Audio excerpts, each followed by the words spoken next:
Press the Lord bless food रेसिपीमध्ये आपल्या सर्वांचं खूप मनापासून स्वागत। आणि आपला हा मस्त इंडियन स्टाईल झटपट पास्ता खायला टेस्टी तयार झालेला आहे। तर असा पास्ता तुम्हाला बनवायचा असेल तर त्यासाठी रेसिपी पूर्ण बघा। तर ही आहे मॅक्रोनी म्हणजेच पास्ता। तर हा व्हीट पास्ता आहे, म्हणजे अर्थातच आरोग्याच्या दृष्टीने देखील चांगला आहे। तुम्ही मनसोक्त खाऊ देखील शकता। मैद्याच्या ऐवजी तुम्ही गव्हाचे पदार्थ जितकं वापरणार तितकं ते आरोग्यासाठी चांगले असतात। इथे मी ठेवलेलं आहे पाणी गरम झालेलं आहे। तर पाण्यामध्ये टाकायचं आहे मीठ आणि थोडंसं तेल। तर थोडंसं तेल टाकल्यामुळे जे मॅक्रोनी शिजवून घेणार किंवा पास्ता तो अजिबात एकमेकाला चिटकत नाही, छान सुटसुटीत होतो। तर यामध्ये तुम्ही तुमच्या गरजेनुसार पास्ता घालायचा आणि आता हा छान शिजवून घ्यायचा। हे पहा, एक 4 ते 5 मिनिट झालेले आहेत आणि आता आपला पास्ता म्हणजेच मॅक्रोनी छान शिजलेले आहे। तर आता शिजल्यानंतर यातलं पाणी आपल्याला गाळून घ्यायचं आहे।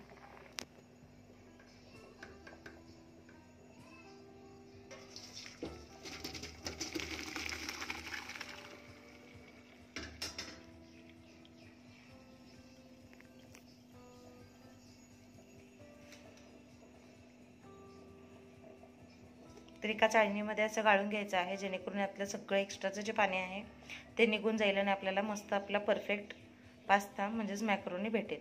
तर यातलं पाणी निघताना थोडं थंड होतंय आणि मग आपण पुढची प्रोसेस बघणार आहोत। तर आपला पास्ता तरी शिजवून झालेला आहे। आता इथे मी पास्ता फोडणी टाकणार आहे।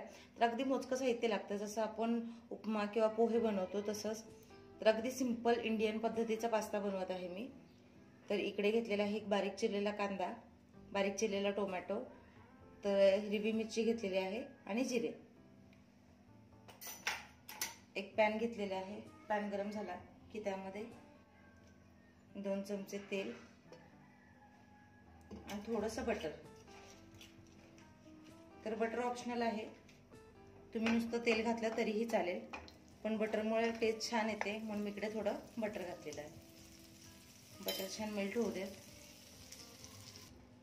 आपलं बटर आणि तेल छान गरम झालेलं आहे। आता यामध्ये मी टाकणार आहे जिरे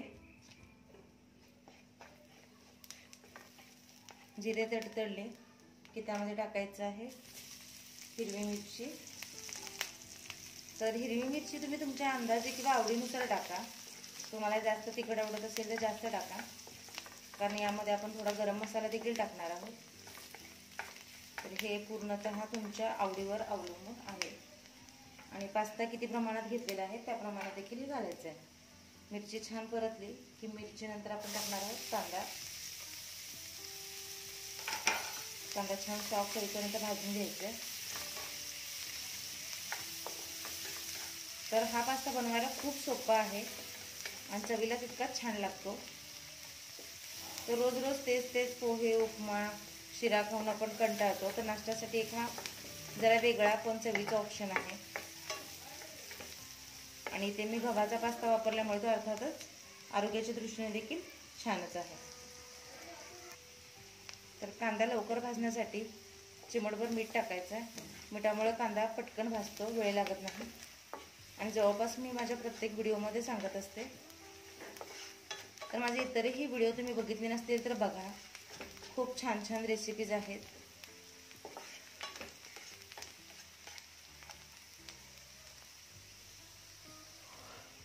तर हे पहा, कांदा छान परतलेला आहे। कांदा परतला की त्यामध्ये टाकायचा आहे टोमॅटो।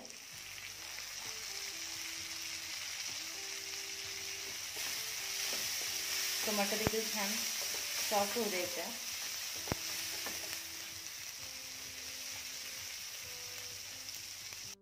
तर हे पहा, टोमॅटो देखील छान परतलेला आहे।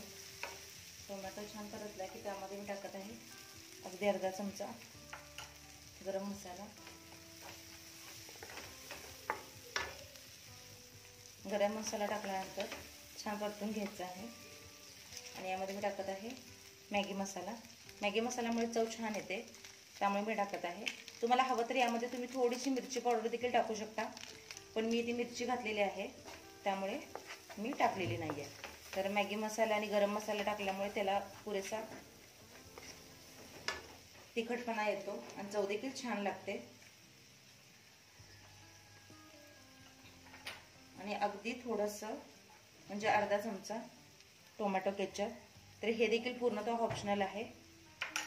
केचप टाकल्यामुळे चव छान येते त्यामुळे मी हे टाकलेलं आहे.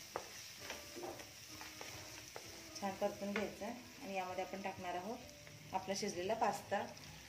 तर पास्ता शिजवताना आपण थोडं मीठ टाकलेलं, तर त्यामुळे चव बघून चवीनुसारच टाकायचं. छान मिक्स करून घेऊया.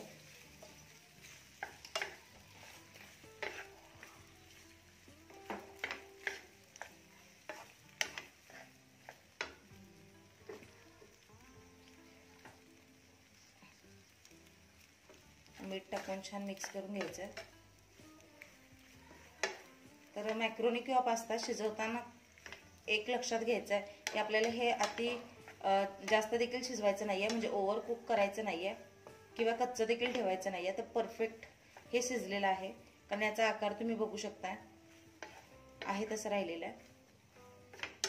तर ज्यावेळेस तुम्हाला असं वाटेल की पास्ता आपला खूपच शिजलेला आहे, तर ज्यावेळेस आपण पास्तामधलं पाणी किंवा मॅक्रोनीमधलं पाणी गाळतो त्यावेळेस पटकन त्यावर थंड पाणी ओतायचं, म्हणजे शिजण्याची प्रक्रिया थांबते आणि पास्ता आपला ओव्हर कुक होत नाही. तर ही एक महत्त्वाची टिप्स होती. तर हे पहा, अगदी सोप्या पद्धतीने झटपट आपला देसी स्टाईल म्हणजेच इंडियन स्टाईल पास्ता तयार झालेला आहे. तुम्ही आयत्या वेळेस भूक लागल्यानंतर हे बनवू शकता. तर मला आशा आहे रेसिपी तुम्हाला आवडली असेल, समजली असेल. आवडल्यास या पद्धतीने एकदा नक्की ट्राय करून बघा. तुमचा अनुभव माझ्यासोबत शेअर करा आणि महत्त्वाचं म्हणजे लाईक करा, शेअर करा, सबस्क्राईब करा, घंटी वाजवायला विसरू नका, कारण अशा बऱ्याच नवनवीन आणि पारंपरिक रेसिपीज माझ्या चॅनलवर तुम्हाला बघायला भेटतात.